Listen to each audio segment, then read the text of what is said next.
Então tá. Boa noite, pessoal. Satisfação estar aqui com vocês.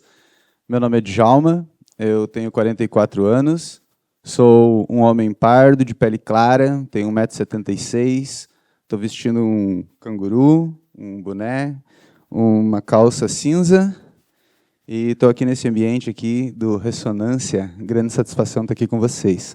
Faço essa audiodescrição para recurso de acessibilidade, né? Nós estamos gravando, então vai para o YouTube, para a gente poder ter mais pessoas interagindo aí conosco. Bom, pessoal, atualmente eu trabalho principalmente com políticas culturais.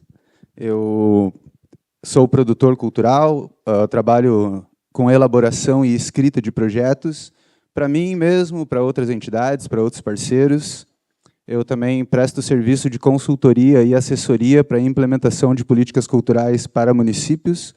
Então, já trabalhei com vários municípios aí no Rio Grande do Sul, continuo trabalhando, implementando a PNAB, LPG, buscando contribuir aí com o que a gente conhece e principalmente com o que a gente traz de bagagem, que é tornar o processo mais acessível, mais inclusivo, menos burocrático e mais assertivo, né, para que todo mundo possa estar participando. Eu também trabalho com produção e execução, né, na parte realmente técnica e operacional, em projetos meus e também de outros, e em algumas linguagens. Uma delas que eu gosto muito é o teatro. Às vezes até faço um bico de ator, mas o que eu gosto mesmo é nessa parte mais de produção, especialmente na produção de cenário, cenografia, que é muito bacana, muito da hora. Inclusive, o teatro foi a primeira arte que eu tive contato, lá quando eu era molequinho ainda na igreja, depois na escola, quando eu nem sabia direito o que era arte e cultura. Mas a arte e cultura a gente não precisa entender muito bem, né? A gente sente, mesmo quem não é, acaba sentindo, né? E isso está na vida de todo mundo. Bom, mas essa história começou bem antes, né? Eu nasci em Canoas, em 1981, no bairro Matias Velho, e nos anos 80, lá na Matias, o bicho estava pegando, era muita violência, criminalidade a mil, guerra de tráfico. Quando a polícia chegava, então, aí o bicho pegava mesmo. E eu também me lembro de um cenário de bastante pobreza, assim, bastante miséria. E a minha mãe sempre foi da igreja, o meu pai, nessa época, era alcoólatra. Eu lembro da violência doméstica dentro de casa. E, no 1990, nós viemos para Venâncio, acho que um pouco para fugir dessa violência extrema que estava lá, e também para tentar uma vida nova, né? E o meu pai era natural de Venâncio, hoje ele não está mais fisicamente com a gente. E a minha mãe segue aí, hoje ela é cuidadora de idoso, já há uns 20 anos.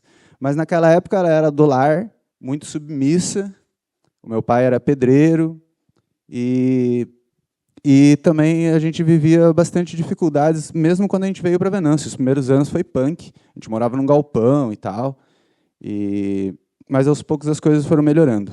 Quando a gente veio para Venâncio, eu fui morar no bairro Bela Vista, Canto Cedro, daí eu fui estudar no Wolfram Metzler, o agrícola. Conheci uma galera da Gressler, daí comecei, acho que foi ali que eu conheci a Jaque, que eu acho que aqui dessa sala é a que eu conheço há mais tempo. Depois fui estudar no Leontina, Santa Tecla, conheci a galera da Freze, toda aquela galera lá.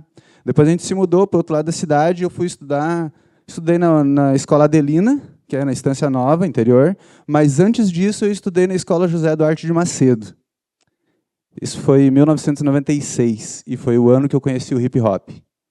Do nada, eu cheguei no saguão da escola, encontrei dois manos dançando, o boy e o pavão, e aquilo, pô, bateu na hora em mim, me identifiquei com aquilo, e nunca mais saiu, né? E ali eu comecei a circular pela Vila Rica, Beco do Laçaço, Macedo, comecei a descer para o lado da Batiste, comecei a conhecer outras linguagens também, vi a galera tocando pagode, vi um cara que tocava muito mar, mas os caras diziam, tem que ver o filho dele. Comecei a circular pelo Nego. Lá no Nego eu vi um cara que era ator, que estava falando em fazer filme e tal. Eu pensei, pô, mas é possível fazer isso em Venâncio? Mas depois descobri que era. E assim, aos poucos, eu fui me relacionando também com outras linguagens, né? Mas esse processo todo foi muito difícil, porque sempre me faltou muita informação, me faltou muita inspiração assim, próximo de mim, vendo pessoas conseguindo se desenvolver, evoluir. Então, no começo, quando eu conhecia a dança, pô, a gente era só uns moleque, né? Pensava só em dançar dia e noite, a gente virava a noite dançando, criando coreografias. Depois, logo em seguida, veio a época dos bailes, Signos Bar, as Domingueiras do Sete, Center Club em Santa Cruz, e várias festas que tinha. Quem conheceu os anos 90 sabe do que eu estou falando, né? Só que teve uma coisa que eu trouxe comigo desde o tempo de criança, e carrego até hoje, que é uma dificuldade para lidar com as injustiças sociais. Isso sempre bateu muito forte em mim. Então, quando eu comecei a conhecer a cultura hip-hop, foi bem numa época em que eu estava assim, bastante rebelde, eu tinha 13 para 14 anos, comecei a circular em vários lugares e via muita coisa errada. E ali eu comecei, escutando as letras de rap, eu comecei a me encontrar, a me entender meu espaço, e comecei a entender por que tudo aquilo acontecia. Porque foi no rap que eu entendi que o fato de uns terem tanto e outros terem tão pouco não era por acaso. Tinha um motivo. O fato de alguns não ter oportunidade, né? Porque quando a gente fala de uns tem tanto e outros tão pouco, a gente não fala só de dinheiro, a gente fala de oportunidade, de respeito e tantas outras coisas, né? Então, ali começou a fazer sentido, eu comecei a administrar melhor o meu ódio e canalizar melhor a minha revolta. Eu comecei a entender que o sistema tinha um plano para mim, só que eu não precisava seguir esse plano. Existiam oportunidades, possibilidades de romper essas barreiras e buscar um outro caminho, mas para isso eu precisava me organizar. Foi nessa época aí também que eu comecei a entender por que desde Canoas, quando meu pai e minha mãe estavam lá naquele movimento de ver uma bandeirinha com uma estrelinha vermelha, com uma musiquinha que trazia esperança, eu comecei a entender por que o olho deles brilhava. Sabe? Porque é possível a gente sonhar com um mundo melhor. Só que a gente precisa construir esse mundo também, depende da gente também, né?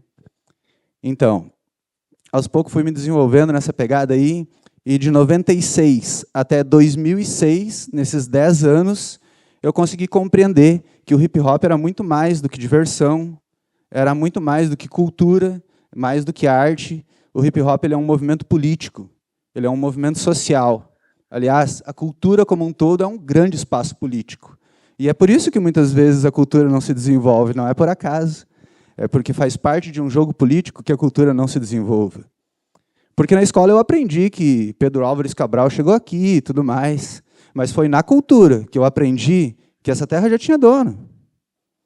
Foi na cultura que eu aprendi a valorizar e a entender por que aquele cara chamado Jesus foi pregado na cruz. Eu comecei a entender o legado daqueles que vieram antes da gente, abrindo os caminhos, como o Mar abriu o Pulché, e tantos outros que foram construindo essa caminhada. E tudo começou a fazer sentido. Então, em 2006, nós criamos um movimento chamado Consciência e Atitude, a COAT.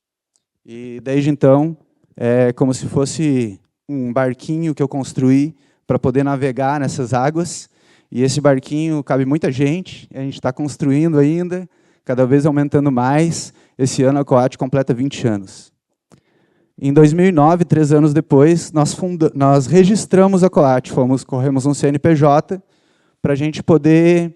Já que a gente não tinha sobrenome, meu sobrenome é da Silva, então a gente criou essa identidade. Então, desde então, é o Djalma da COAT, é o Djalma do hip-hop, é o Djalma da cultura. Se o da Silva não tem peso, a cultura tem, o hip-hop tem, e assim a gente vai ocupando nossos espaços. Bom, conforme eu fui aprendendo, eu também fui tentando repartir isso com outras pessoas.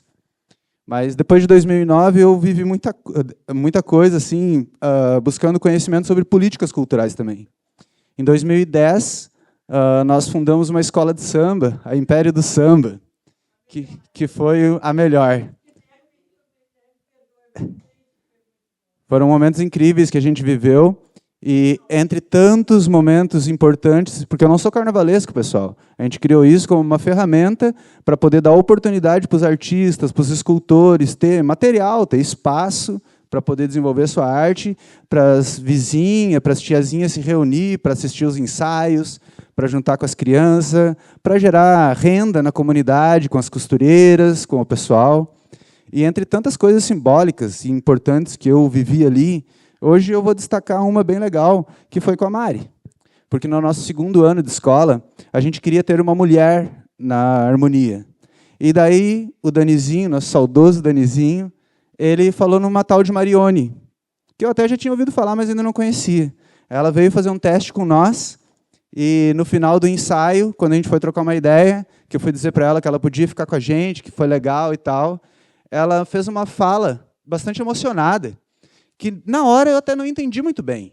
Só que depois, descendo a avenida, e vendo a alegria dela cantando, e vendo o público interagindo com ela, as mulheres interagindo com ela, eu percebi que isso ali tinha um simbolismo muito profundo, muito mais importante do que o samba enredo que ela estava cantando, era a representatividade que ela estava colocando ali na avenida. As mulheres estavam se enxergando naquele espaço. E é esse o nosso objetivo, como consciência e atitude. É entender o que a gente precisa e ter a atitude de fazer aquilo, colocar em prática. Porque atitude eu sempre tive, mas as minhas atitudes inconsequentes, e não no bom sentido, iam acabar me levando muito para o mau caminho. Porque o sistema também tem um plano para quem se rebela, que é cadeia ou cemitério. Então, mas a gente foi remando contra a maré, né, tendo essas atitudes, mas a gente foi buscar, então, a consciência de como a gente deveria tomar essas atitudes. Porque também só ter consciência de que está tudo errado, como a gente fez aquela conversa aqui no começo, todo mundo está ciente de que tem muita coisa que precisa melhorar, consciente, mas não adianta só ter consciência e não ter atitude.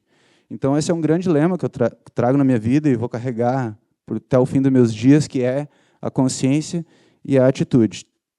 Bom, eu vivi muita coisa, a gente pintou muita escola, a gente fez muita apresentação, já ganhamos muito cachê em cachorro-quente, refrigerante. Hoje, graças a Deus, eu trabalho com cultura, né, e vivo disso. Desde 2022, é a minha principal fonte de renda. E eu comecei a escrever projetos, aprendi a escrever projetos, comecei a replicar isso para outras pessoas. De 2023 para cá, especialmente, eu escrevi muitos projetos para o Lucas, que está aqui, e para vários outros, principalmente projetos para a periferia. Em Venâncio, Santa Cruz, Lajeado, e continuo espalhando por aí. E também, quando eu encarei essa de implementação de políticas culturais nos municípios, foi muito por isso, porque a gente percebe o que acontece aqui com a gente, aquelas burocracias, aquela falta de vontade. Eu pensei, poxa, a gente pode mudar isso em outros municípios. E tem acontecido. Atualmente, inclusive, eu estou fazendo um trabalho em Candelária, que está sendo maravilhoso, porque quem decide é os fazedores de cultura. E a Secretaria Municipal executa. Simples assim. Então, eu acho que a gente tem muita caminhada ainda, né, muito para evoluir, mas eu acredito que a gente está no caminho certo. E quando eu olho para essa sala aqui e vejo as potências que tem aqui, eu vejo que a gente pode, sim, transformar a realidade do nosso município. Isso não precisa ser uma utopia. Mas, para isso, a gente precisa consciência e a gente precisa de atitude. E a gente também precisa entender, fica muito nítido para nós, que esse é um processo político, sim. Não um processo político partidário, mas é um político cultural, sabe? E a gente precisa se organizar e defender isso. Eu também quero dizer que eu fiz 2 vezes parte do Conselho Municipal de Cultura, em 2010, 2011. Eu fui depois do Conselho Municipal de Cultura em 2018, aliás, 19 e 20. Trabalhei na Secretaria Municipal de Cultura de 2018 até 2020 também. E quero dizer que eu não fiz campanha para o Giovanni, que era o prefeito na época, pelo contrário, eu fiz campanha contra ele. E mesmo assim, quando ele se elegeu, ele foi me buscar, me chamar para trabalhar na Secretaria de Cultura. E exatamente. E assim, quando eu cheguei lá, a proposta que ele me fez, eu fiz algumas exigências, né?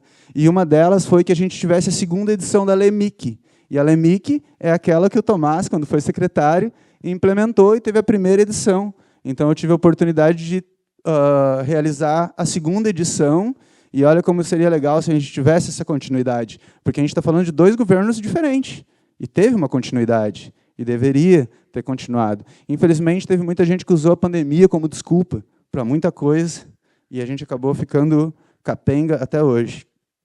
Legal também de lembrar que o Tomás foi secretário de Cultura, porque certa vez a gente teve um problema na pista de skate, e eu fui lá dizer para ele, a galera me procurou, né? E daí eu fui lá dizer para ele que o bicho ia pegar.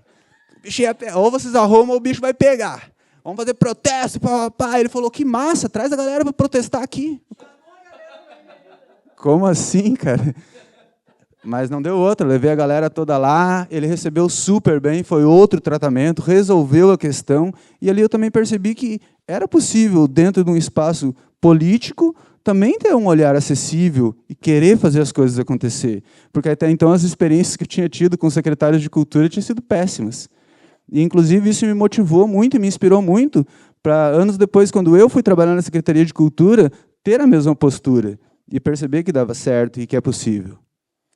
Bom, eu não vou me estender demais, né? Mas quero dizer para vocês que é uma grande satisfação estar aqui com vocês, ver o Lucas se desenvolvendo cada vez mais, ver o Lois se desenvolvendo cada vez mais, meu grande parceiro Emerson, que agora está compondo a Coate com a gente também, conhecer mais o Gabi, a Rose foi um achado aí na minha vida também, conhecer melhor a Babi, Everton, sem palavras aí, irmão, pela consideração, por a gente poder estar construindo junto, e sempre que precisar, se eu puder estar somando, é isso, porque o nosso lema tem que ser isso, né? Estamos juntos porque a cultura se faz de forma coletiva. Valeu, galera. É nóis.